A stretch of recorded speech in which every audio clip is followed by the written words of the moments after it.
Que a graça e a paz do nosso Deus esteja com você, meu irmão, minha irmã. Seja bem-vindo a esse espaço de reflexão. Agora estamos só com o culto pela manhã, né? Porque tanto na quarta-feira à noite quanto no domingo à noite nós já estamos com o culto presencial.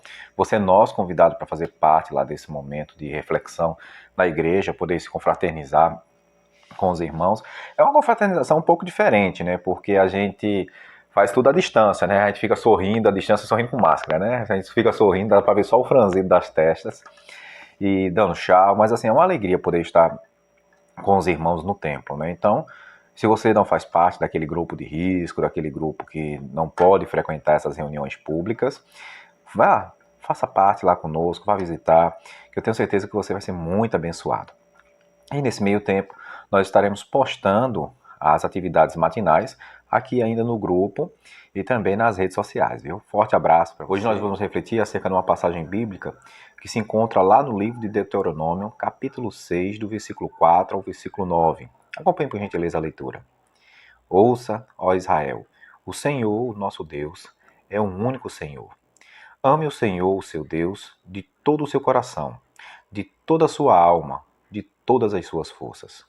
Que todas essas palavras que hoje lhe ordeno estejam em seu coração. Ensine-as com persistência aos seus filhos. Converse sobre elas quando estiver sentado em casa, quando estiver andando pelo caminho, quando se deitar e quando se levantar. Amarre-as como um sinal nos braços e prenda-as na testa. Escreva-as nos batentes das portas de sua casa e em seus portões. Que Deus faça viva a sua palavra em nossos corações, que possamos encontrar um alento para as nossas almas e alimento espiritual nesta manhã. Queridos, esse texto bíblico ele faz parte de uma tríade de versículos que compõem hoje para Israel o que é chamado de Shema. Shema é o verbo ouvir, e quando nós dizemos Shema Israel, quer dizer, ouve, ó Israel, né? Então preste atenção, é o primeiro, no versículo 4 a gente tem isso, né? Ouve, ó Israel, que seria o traduzido Shema Israel. Então, o que a Bíblia está chamando o povo para ouvir? O que o povo deveria estar atento? Então, como eu disse a vocês, faz parte de uma tríade nesse versículo de Deuteronômio 6, do 4 ao 9. O segundo conjunto de texto é o Deuteronômio, capítulo 11, do versículo 13 ao 21. E o terceiro, no livro de Números, capítulo 15, do 37 ao 41. E eles têm essa característica. O que ficou conhecido como Shema? O Shema era uma prática né, que o judeu praticante ele exerce tanto ao se levantar quanto ao se deitar, né, ao amanhecer e ao anoitecer.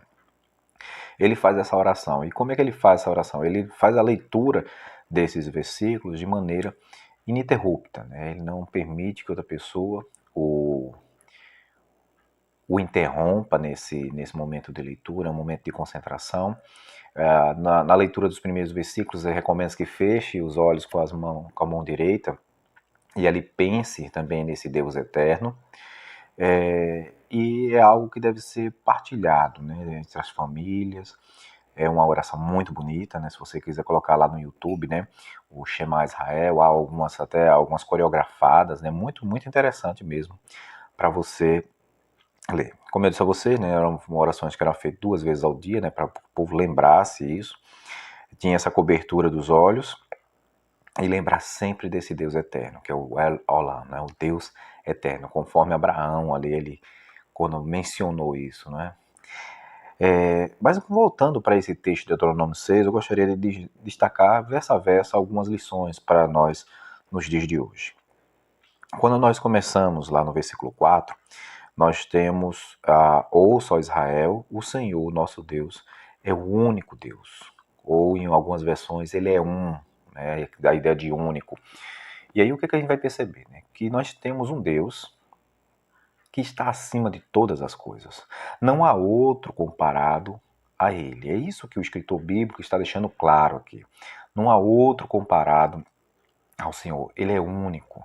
Então Israel deve abrir os ouvidos, né? E quando fala-se de abrir os ouvidos, não é um abrir os ouvidos de maneira literal, mas simbólica, que aí você estaria abrindo também o seu coração, abrindo o seu entendimento para compreender as verdades bíblicas.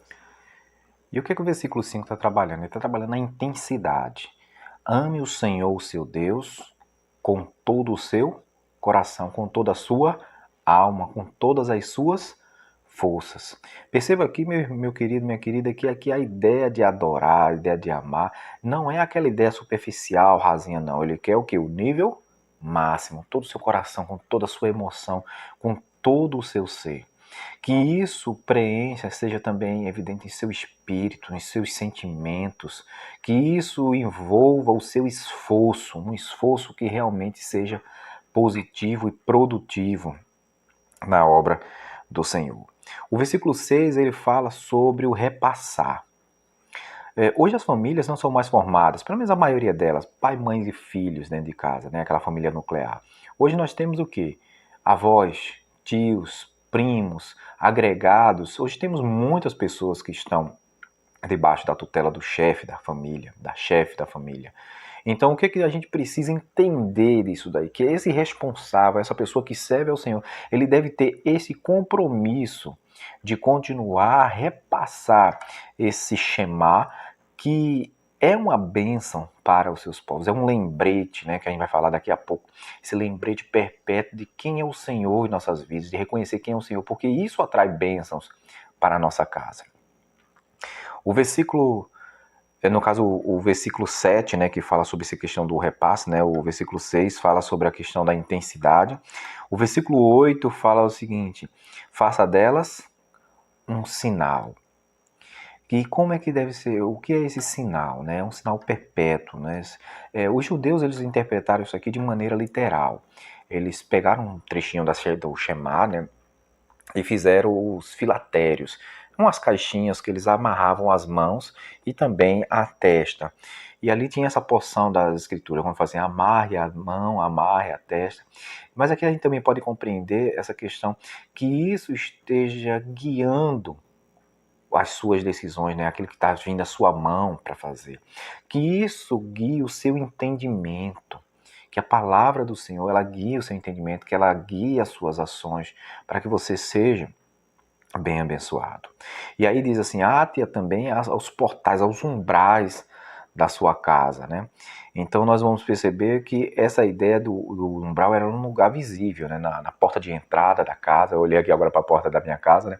Na porta de entrada da sua casa, para que quem entre e quem saia veja, ao entrar, tanto ao entrar como ao sair, leia isso, consiga perceber isso daí.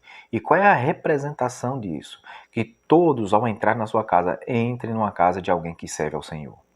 Quando eles saírem da sua casa, eles tenham certeza que saíram de uma casa em que aquelas pessoas que estão ali dentro, que moram ali dentro, servem ao Senhor. Meus queridos, esse é um compromisso que o Israel tinha e tem com a palavra do Senhor, de manter vivo esse Shema. E é isso que nós temos também explícito quando chegamos lá no livro do Apocalipse. Aquele que tem ouvidos, ouça o que o Espírito diz às igrejas. Aquele que tem ouvidos, então ouve, porque a igreja hoje é um novo Israel. É o novo Israel de Deus. A igreja é fundamentada nessa palavra de Deus através da pessoa de Jesus. E nós devemos preservar esses mandamentos, devemos preservar essas prescrições bíblicas para as nossas vidas. Chamar a igreja. Ouve o seu Deus. Ame o seu Deus com toda a sua força, com todo o seu entendimento, com todo o teu coração. Ensine essa palavra desse Deus aos seus filhos. Deixe registrado nas suas ações e nas suas intenções quem é esse Deus. E acima de tudo, quem entrar ou sair da sua casa, tenha a certeza que saiu e entrou numa casa de um verdadeiro cristão. Meu irmão, minha irmã, Deus abençoe sua vida em nome de Jesus. Amém.